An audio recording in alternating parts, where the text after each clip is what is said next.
morning guys, it's me again, Leticia's Kitchen. For today's vlog guys, magluluto ako ng chicken. So ayan yung chicken, nakat ko na yan. And ang aking ingredients ay scallion, ginger at saka garlic. So ngayon, ready na yung frying pan. Maglagay na tayo ng mantika. So ngayon mainit na yung mantika, maglagay na tayo ng scallion, ginger, garlic at saka ginger. So ayan po. I-fry lang natin yun hanggang sa lumabas yung aroma ng ingredients natin bago natin ilagay ang chicken. Ngayon ilalagay ko na yung chicken.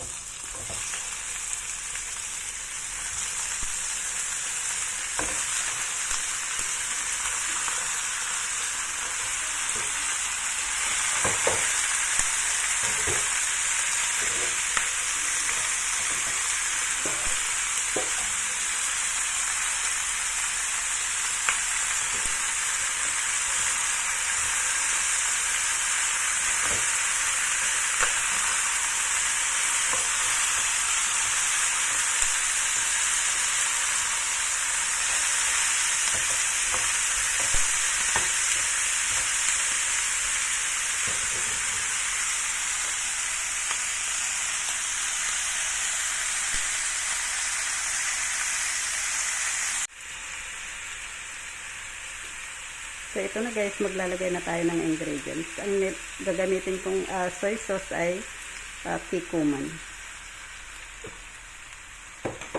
And then maglalagay din ako ng oyster sauce.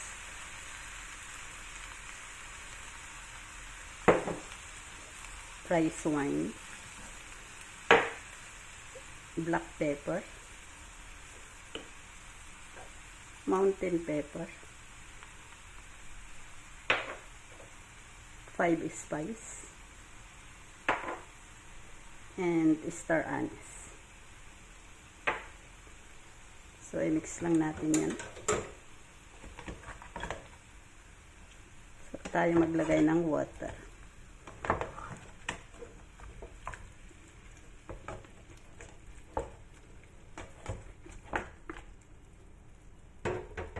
Ayan, maglalagay na tayo ng water.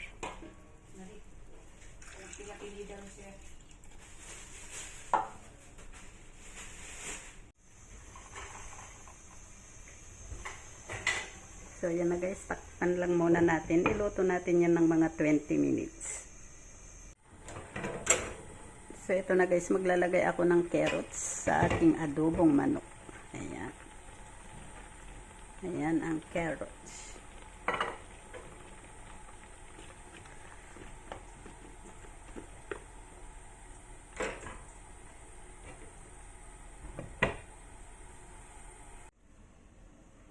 So, ito na guys, buksan na natin. Wow, malapit nang maluto. Ayan. Nag-less na yung water.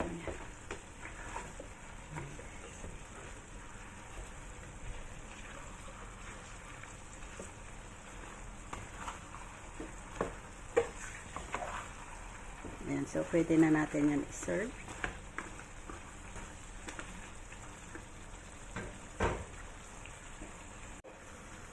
So, pwede na natin i-serve guys. Maglagay na tayo sa isang lagayan. Ayan. So, ayan na guys. Wow, it's delicious.